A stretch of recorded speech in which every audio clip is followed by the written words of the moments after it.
are deeply grateful for each and every one of you. Share with us where in the world you're watching from. We want to hear your voices in the comments. Now let's begin. Daniel Parker's hands still glistened from the dishwater when the sound of her laughter drifted in from the next room.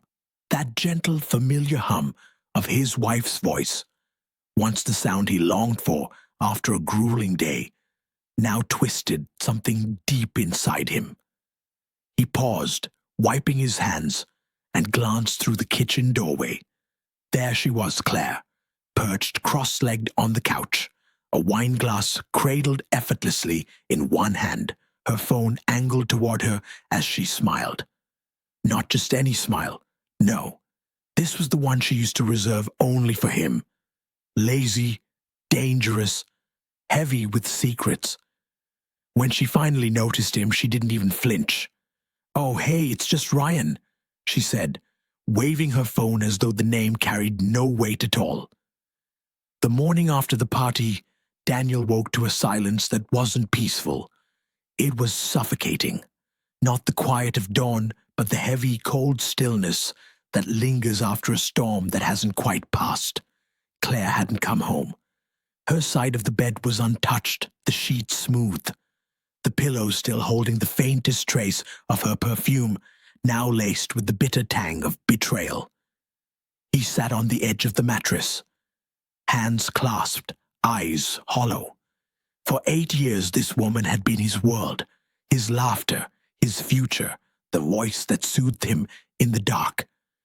Now, all he saw when he closed his eyes was the image of her standing in that crowded room, trying to laugh her way out of guilt. By mid-morning his phone buzzed, a message from Claire. "I need space. You humiliated me in front of everyone. I can't believe you did that."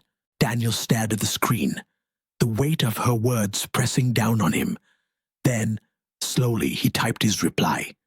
"You're right, I did humiliate you, but not as much as you humiliated me." He exhaled, long and controlled. No shouting, no begging. Just the truth, sharp and unyielding. For the next few days, he moved through the house like a ghost. Every photograph, every framed memory of their anniversaries felt like a lie sold to him in pieces. But grief, though, didn't paralyze him. It clarified. He wasn't going to burn his life down for her mistakes. He was going to rise, quietly, deliberately, in a way she'd never see coming. When Claire finally returned, she walked through the door with her sunglasses on, her chin lifted high. "Daniel, I just need to talk," she said, her voice soft, practiced. He didn't look up from his laptop. "Talk about what?" "The rumor at your company that you and Ryan were transferred to separate departments, or the one where you're both under investigation for misusing company funds for your private meetings." Her confidence wavered. "That's not true. Who told you that?" He cut her off, his voice flat. "You built your entire image on control, Claire, but you never realized how many people were watching you lose it." She opened her mouth to argue, but the weight in his voice pinned her where she stood. He closed his laptop and finally met her gaze. "You know what hurts the most? It's not the affair. It's that I spent years defending you. My friends warned me you were drifting. I told them you were just stressed. I fought for you when you stopped fighting for us." Tears welled in her eyes, but Daniel's expression didn't soften. The warmth was gone. The man who had once adored her was now a quiet storm. "I'm sorry," she whispered. "I made a mistake." "No," he replied, his voice icy. "A mistake is forgetting an anniversary. What you did was a choice." "Ryan again?" Daniel asked, his voice low, his hands stilling. She rolled her eyes, exasperated. "Daniel, you have to stop this. He's just a friend from work. We're collaborating on a campaign." He nodded, feigning belief, though he knew the script by heart. It wasn't the first time she'd fed him that line, and each time he'd swallowed it, because that's what love does. It blinds you just enough to keep you from walking away. But Daniel wasn't blind anymore. Not after last week. Claire had been away at a weekend conference, and her tablet had synced with their home computer by accident. One file had stood out, an audio clip labeled Friday's Strategy. He'd pressed play, expecting a meeting recording. Instead, he'd heard her voice, her laugh, and then another voice, male, low, too intimate. Ryan. He didn't need to hear more. Just the sound of her whispering, "Don't worry, he'll never find out," had been enough to crack something inside him irreparably. That night, he hadn't eaten, he hadn't slept. He'd just sat in the dark, the words echoing in his skull like a curse. But Daniel was a quiet man, not weak, not loud, just patient. He didn't shout, he didn't accuse. He watched, he let her believe she was winning. He observed as she grew bolder, coming home late, claiming she was with the team, leaving her phone face down, switching her perfume, humming love songs she hadn't touched in years. And every time Daniel would smile, press a kiss to her forehead, and murmur, "You work too hard, Claire." She never saw it coming.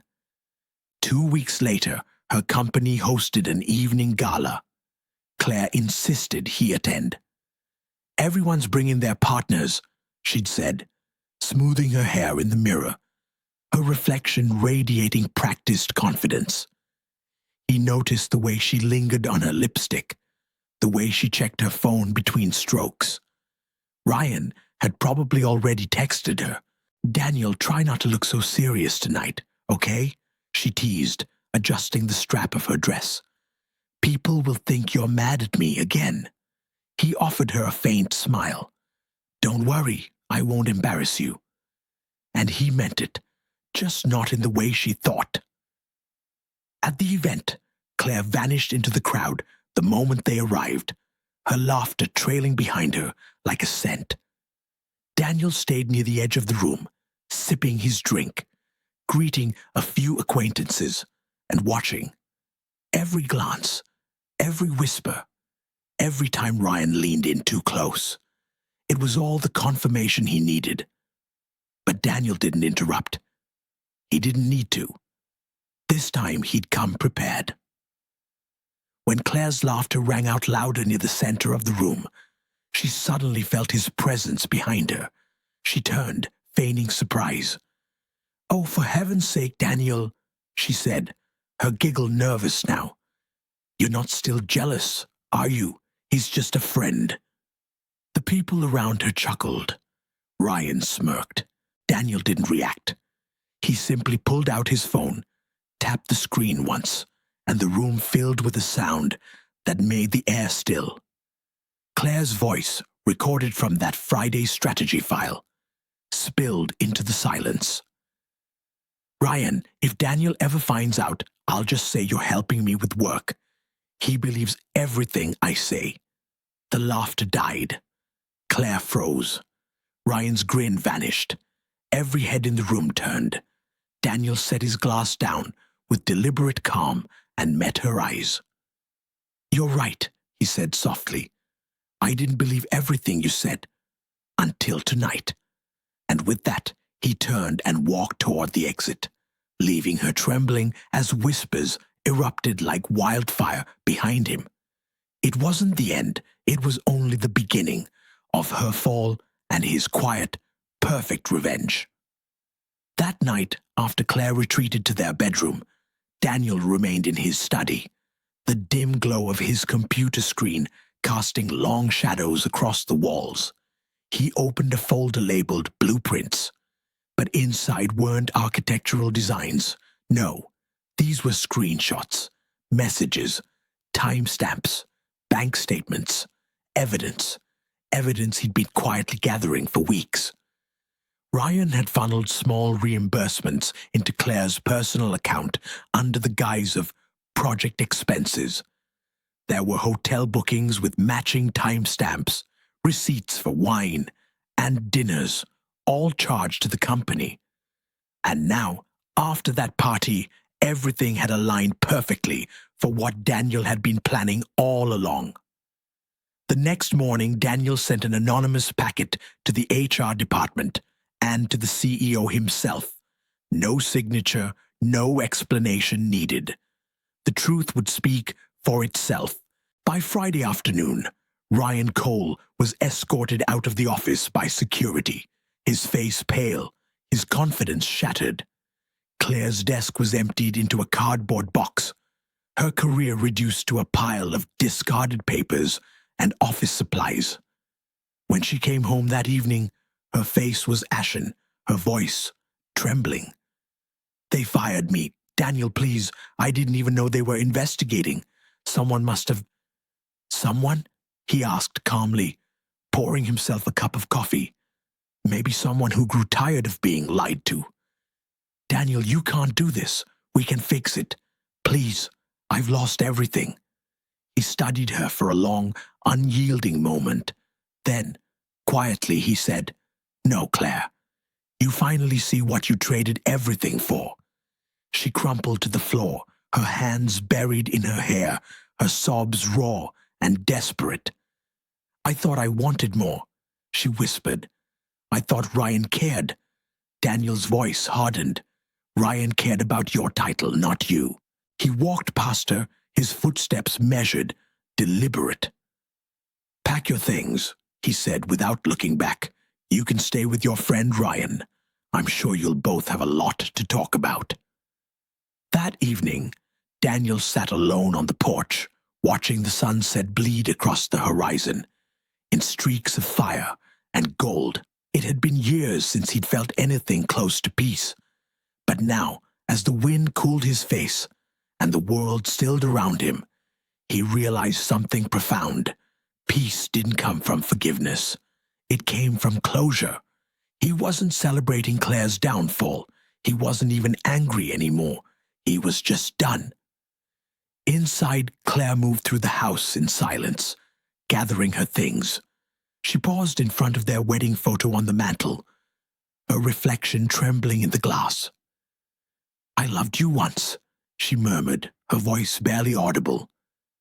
But Daniel didn't answer. There was nothing left to say. The next morning she was gone. Weeks passed and Daniel slipped back into his old routines. Early mornings, strong coffee, long hours at the firm. At first, the loneliness stung like a fresh wound. But then, something shifted. The ache didn't disappear. It transformed. It became clarity. He stopped waiting for someone else to treat him right. He started remembering who he was before love had made him small. One afternoon he met with Mr. Anderson, the CEO, for a professional consultation. "Daniel," the older man said, shaking his hand warmly, "you handled that situation with more class than most men ever could. I know it wasn't easy." Daniel offered a faint smile. "Sometimes silence says more than shouting ever could." Anderson nodded. "For what it's worth, the board was impressed by your composure. We could use someone like you on our design team." Daniel paused, then smiled, really smiled, for the first time in months. "I'd like that." As he left the office, sunlight spilled over the city skyline, painting the buildings in gold. And for the first time in what felt like an eternity, he didn't think about her. Not her voice, not her betrayal, just the quiet satisfaction of knowing the truth had done the talking for him. Because revenge didn't always need fire. Sometimes it only needed timing, patience, and the courage to walk away without looking back. 2 weeks later, Daniel's phone buzzed with a call from an unknown number. He hesitated, his thumb hovering over the screen, then exhaled slowly and answered. "Daniel, it's me." Claire's voice was small, fragile, nothing like the confident tone that used to fill their home. He didn't speak. He didn't need to. The silence stretched between them, thick and suffocating, until she finally whispered, "Please, just listen. I lost my apartment. My savings are frozen while they investigate the expense reports. I have nowhere to go. Daniel leaned back against his desk, his eyes cold. You have friends, don't you? Maybe Ryan can help. Her breath hitched. Ryan left. The moment the company let him go, he disappeared. I found out he'd been seeing someone else, too. Daniel, I was stupid, she continued, her voice breaking. I thought I was chasing something exciting, something better, but all I did was destroy everything good I had. Her words were raw, shattered, but Daniel had no sympathy left to give. He'd already given her 8 years of love, trust, and forgiveness, and she'd used them like poker chips in someone else's game. Still, a sliver of the man who once loved her couldn't just hang up. Not yet. Why did you do it, Claire? He asked quietly. You could have just told me you weren't happy. I don't know, she whispered. I wanted to feel wanted again. You were so calm all the time, so patient. It made me feel invisible. Daniel closed his eyes. You mistook peace for boredom. And now you've learned the difference the hard way. She sobbed quietly. Please, Daniel, just one chance to talk in person. He hesitated. The part of him that had once loved her needed to see her one last time, not for her sake, but for his own closure. Tomorrow, he said finally. No promises beyond that. The next day, Claire arrived at the cafe early, sitting at the corner table where they'd once shared Sunday breakfasts. Her hair was pulled back, her makeup minimal, her posture lacking the pride that used to define her. When Daniel walked in, she stood immediately, her eyes searching his. Thank you for coming, she said. He sat down, calm and composed. You wanted to talk. I've been going through therapy, she began, her voice trembling. Trying to understand why I did what I did. I know sorry doesn't fix anything, but I needed you to hear it. Daniel studied her for a long moment. She wasn't performing anymore. No charm, no act, just the raw, exhausted truth. I believe you're sorry, he said, but that doesn't mean I can forget. I don't expect you to, she replied quickly. I wanted you to know I'm not the same person I was that night. He nodded slowly. Neither am I. They sat in silence for a moment, both staring out the window as rain began to tap gently against the glass. Finally, Claire asked, Do you hate me? Daniel shook his head. No, I hate what you did. But hate is a heavy thing to carry, and I've carried enough. Her eyes filled with tears. You were always too good for me. He offered a faint, sad smile. No, Claire, I was just good to you. There's a difference. When they left the cafe, Claire lingered on the sidewalk. Will I ever see you again? She asked quietly. Daniel adjusted his coat, his voice steady. That's up to life, not us. But Claire. He paused, meeting her gaze one last time. I hope you find peace. Not the kind you fake online, the kind you earn by facing yourself. She nodded slowly, tears streaking her cheeks. You already found yours, didn't you? I did, he said simply. The moment I stopped needing your apology. Then he turned and walked away, leaving her standing under the gray sky, watching the man she'd once taken for granted disappear into the crowd. Weeks turned into months. Daniel poured his focus into his work, his health, and his quiet evenings spent reading or jogging along the river. The echoes of the past still lingered, but they no longer hurt. They were just lessons etched into his memory. Not pain, but wisdom. One afternoon, an email arrived. It was from a design firm in Chicago, offering him a partnership. The CEO had seen his work at Mr. Anderson's company and was impressed. Daniel accepted. As he packed up his apartment, he came across an old photo album. Him and Claire on their honeymoon, both of them laughing in the sand. He stared at it for a long moment, then placed it gently in a box labeled past. The next morning, he boarded his flight, sunlight streaking across his window seat. Somewhere in that vast blue sky, he felt a quiet kind of freedom, not revenge, not triumph, just peace. And back in their old town, Claire sat in her small, rented room, scrolling through her phone when a headline caught her eye. Architect Daniel Parker joins elite Chicago firm, praised for integrity and vision. She smiled sadly, whispering to herself, "You deserve better, Daniel. You always did." Then she set her phone down and looked out the window. The world outside, silent, except for the sound of her own regret, louder now than it had ever been before. Months later, Chicago felt like a different universe.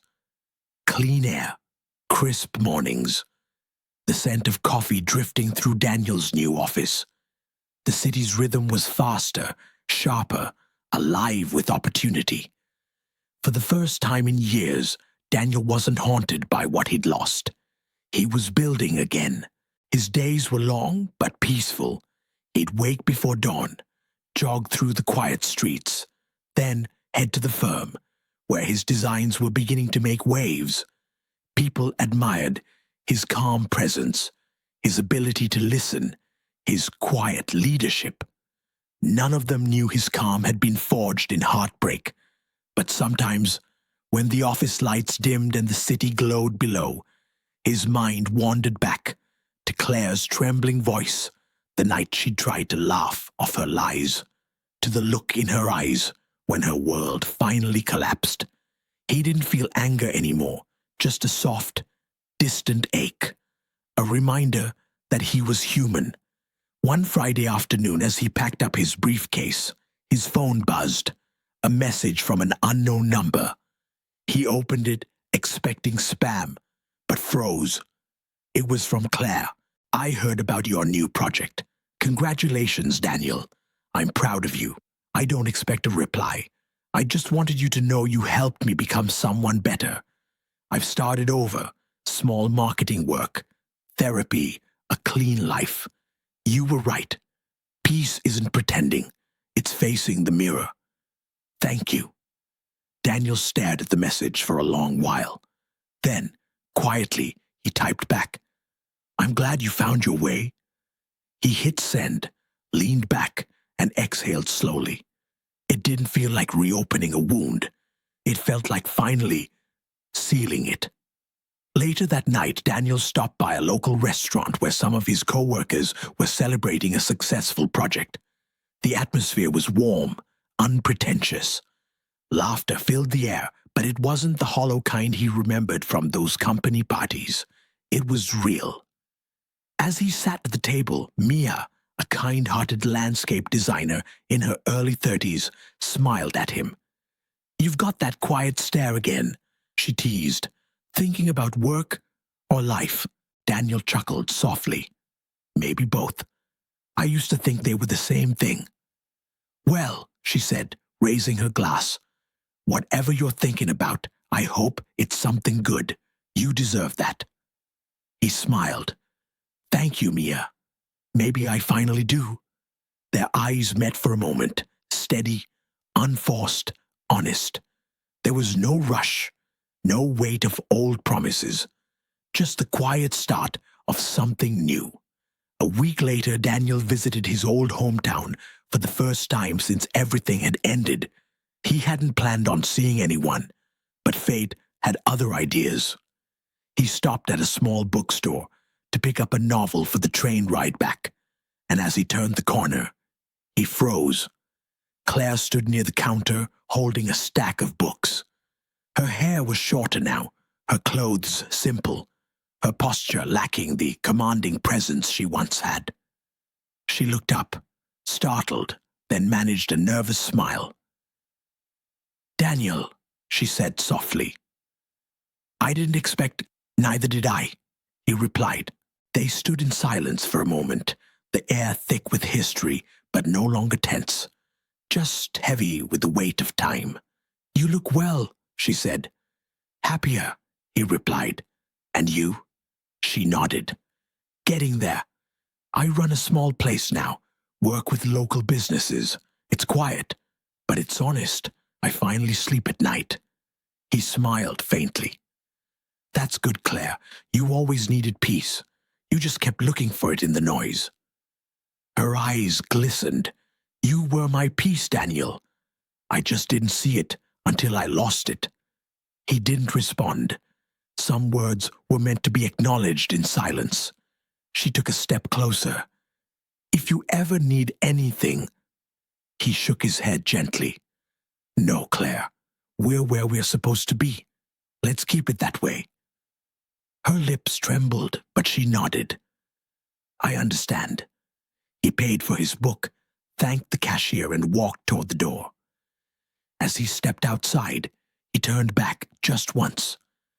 She was still standing there watching him, a small, sad smile on her face. This time, though, he didn't feel pain, just finality. On the train ride back to Chicago, Daniel looked out the window as the countryside blurred past. He thought of all the noise that had once filled his life, the lies, the pretending, the anger, and how it had all led him here, to stillness. He realized then that real revenge wasn't about ruining someone. It was about outgrowing them so completely that their shadow couldn't touch your light anymore. As the city skyline came into view, Daniel smiled quietly.